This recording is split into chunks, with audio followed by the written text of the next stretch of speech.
Since nobody opened the door, I broke it down. Nicholas McLeland, prosecutor for the state of Indiana in Adelphi murder cases, I'm talking to you. Superintendent Doug, I'm talking to you, entertaining all police that worked and continue to work on the case. And I'm talking to you, Melissa Olberg, former Indiana police firearm expert. Listen up. I have direct proof, and I charge y'all with conspiracy to deprive Richard Allen of a fair trial. I charge y'all with conspiracy to imprison Mr. Allen, and I'm going to prove it. Now, I'm going to take us back to 2017 when the murders of Liberty and Abigail was fresh in the minds of the prosecution, the police, and the FBI, as well as the public. A particular FBI agent filed a probable cause affidavit to search Ron Logan's home. It was granted. They found numerous knives and a whole lot of guns in Ron Logan's home. Yet, Melissa Olberg did not test Ron Logan's gun. Excuse me. Test all of Ron Logan's guns as it did in the manner of Richard Allen's gun. Keep that in mind, people. Everything pointed toward Ron Logan. His phone pinged in the area.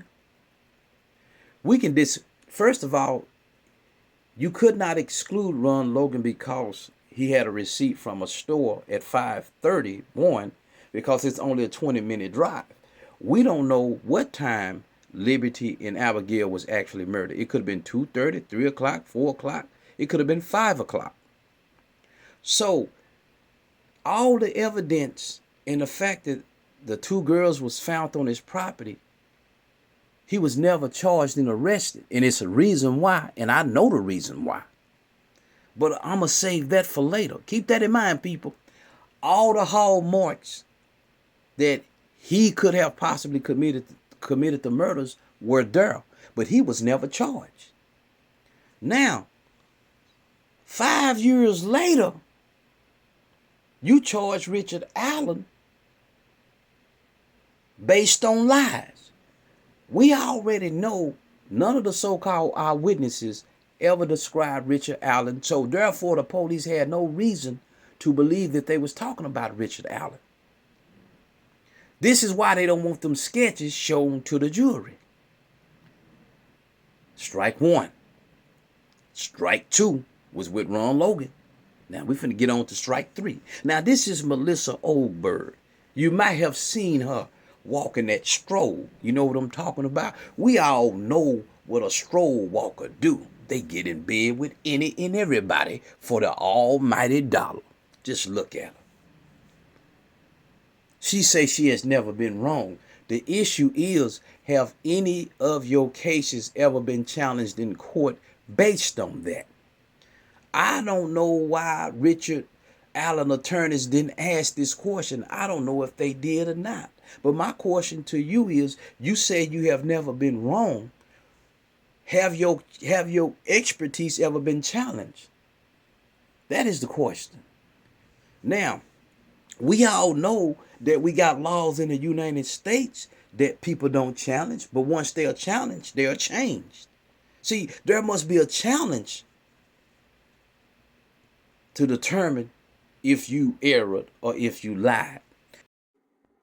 Here is the evidence that proves that the prosecution, Melissa Olberg and the state police of Indiana, are conspiring against Richard Allen because their case is exactly like this case right here. Ballistic tests prove Illinois man innocent in murder case by Ivan Marino, January 16, 2019. Check this out, people.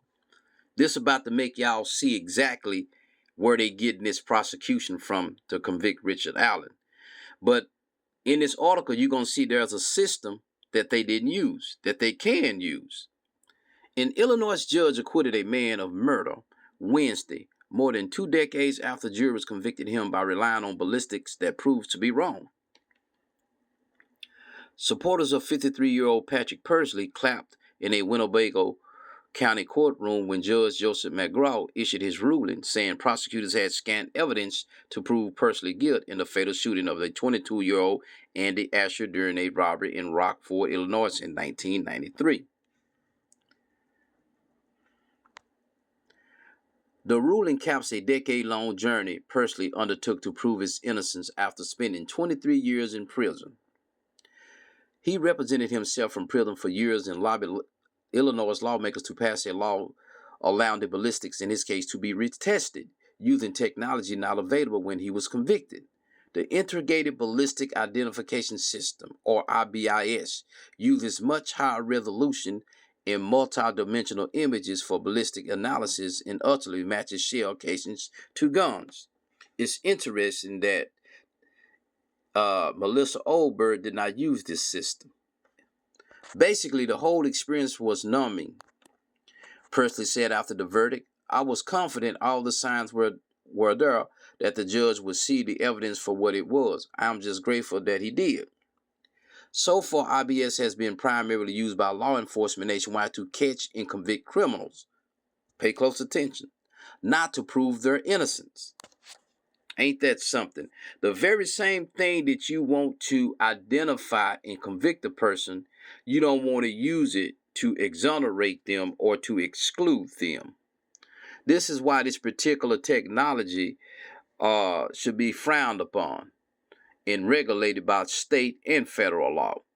That's because Illinois remains the only state in the country that allows defendants in a post-conviction appeal to use the system to retest ballistics.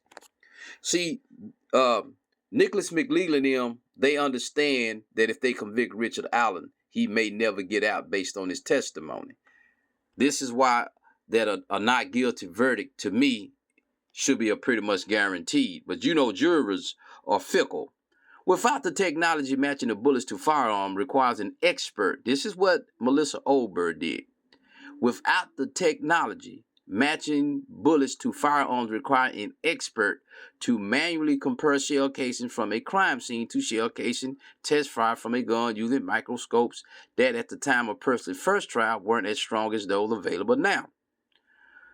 The process for ballistic analysis used then were thought to be infallible, but have since come under greater scrutiny, greater scientific scrutiny.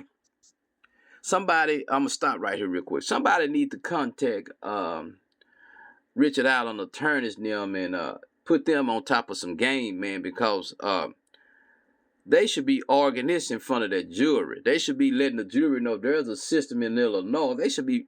I don't get all this is relevant to how Melissa Olberg tested the bullet.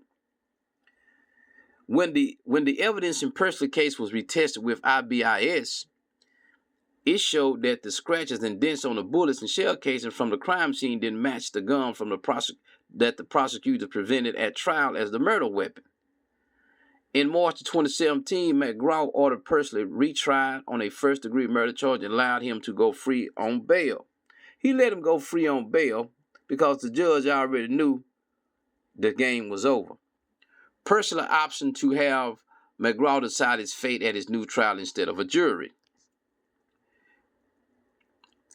In this case, the court found that the evidence presented by the state at the retrial did not rise to the level of proof beyond a reasonable doubt. Winnebago County State's Attorney Marilyn Heights Rose said in a statement, "We respect the court's decision. Prosecutors had maintained that Pursley killed Asher while he sat in his car with his girlfriend, but the gun and shell casings were the only physical evidence prosecution used to convict Pursley. Pursley's girlfriend at the time of the killing implicated him in the crime, but later recanted, saying her testimony had been coerced by the police. Imagine that. Prosecution also relied on testimony from a man who received a Crime Stoppers award for telling the police that Pursley had confessed to the crime. I really don't have anything to say Asher's mother, Lois Asher, in a phone call, but thank you anyway. The centerpiece of the prosecution case was the conclusion from their ballistics expert, who testified with absolute certainty during 1994 trial that the bullet that killed Asher could only have come from the gun authorities connect personally. See, this is what they do in the Richard Allen case, and this is what they based their whole prosecution on. They knew about this case. Although his confidence in the language he used then has waned, he still insisted during the latest trial that his initial findings were correct. See, even after the retrial, using the newly ballistic test, this so-called expert still say he was right. This is why Richard Allen must be found not guilty. But defense attorneys had two experts to independently conclude that the gun taken from personal home and presented as evidence was not the firearm used to kill Asher. To get to this place, it took tremendous amount of time, work, and commitment that started with Patrick, said Andrew Val, one of the attorneys from Chicago-based Jenner and Block, which represented Pursley for free, along with Northwestern University Center of Rome for Convictions. We are faced with the fact that the state of Indiana knew about the integrated ballistic identification system in 2017, which uses a much higher resolution and multidimensional images for ballistic analysis and ultimately matches shell casings to guns. So why are they still using the method of one person's subjective opinion, such as Melissa Olberg? We all know now the reason why they are relying on her is because she can change that protocol at any time to point any which way that the prosecution wishes. This is why she admits that when she chambered 6 rounds into the gun and eject them, none of those markings came back like they seen at the bullet at the scene of the crime. So what she said, you know what, the hell with that, I'm just going to shoot them. Oh, now they match. No. That is what you call a variance in the evidence. It violates due process anyway, but we all know now that the IBIS system says she's a lie. Let's get on.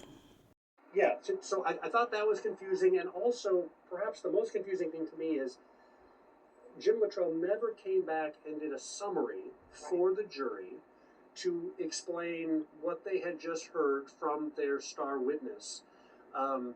Specifically, when he asked Melissa Olberg, what is your conclusion?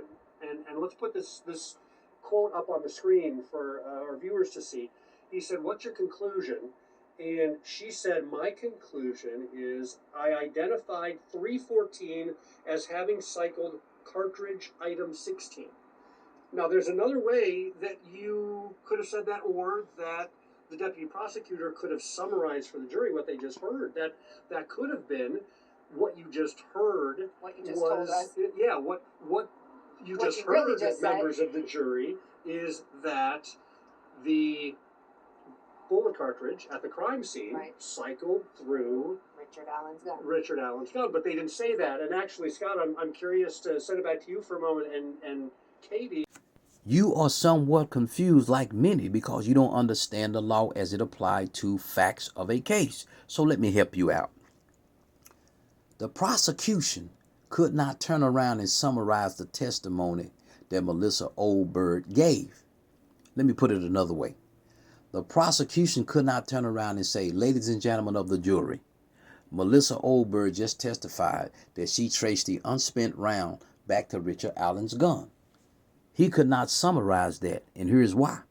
First of all, Melissa Olberg never testified that she traced the unspent round back to Richard Allen's gun. She testified that she fired shots, and she traced the fired shots back to his gun. That's a whole different beast. That's why he could not summarize that. And here's another reason why he could not summarize that she traced the unspent bullet back to his gun. First of all, it is her opinion, it is subjective, that it's a match. And remember, a subjective opinion can never be conclusive of a fact. Let me repeat that. A subjective thought, a subjective opinion can never translate to a conclusive fact. I thought everybody knew that, but apparently they don't. That's what makes me one of the greatest legal minds in the world. But let me continue. Remember, Richard Allen was a prime, I'm not Richard Allen, Ron Logan was a prime suspect. A probable cause affidavit by FBI agent to search his home because he believed that uh, weapons can be found connected to the crime. They searched his home and found a bunch of knives and a whole lot of guns. We have heard nothing about the test done on all Ron Logan's guns. Why? 2017 fresh, a prime suspect, the body's on his land, his phone pinged near. We don't care about the receipt leaving at 5:30. He could have left at 5 o'clock and got there 20 minutes and got a receipt.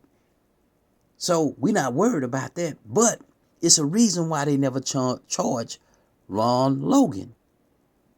Let me tell you why. See, they knew Ron Logan had the finances to get lawyers ASAP. They knew that. So they say, hey, if we take this guy and we arrest him, he's going to have that speedy preliminary hearing and we're going to be exposed. See, that's why they knew they had nothing. They knew they had nothing to arrest nobody on. So if it was enough to arrest Richard Allen based on the fact that he was at the bridge and y'all overlooked him, why wasn't it enough to arrest Ron Logan with all the both of the bodies on his land, all the guns, his cell phone pinged 1,400 feet from his home during that time? Why? This is how I know that Richard Allen is gonna beat this case, because all the evidence point that the police have absolutely no evidence on who actually committed these murders of these two children. So I'm going to close out, and I want to say welcome back to Speak Van Holding 247. And if you like, subscribe, and share. There is none like me.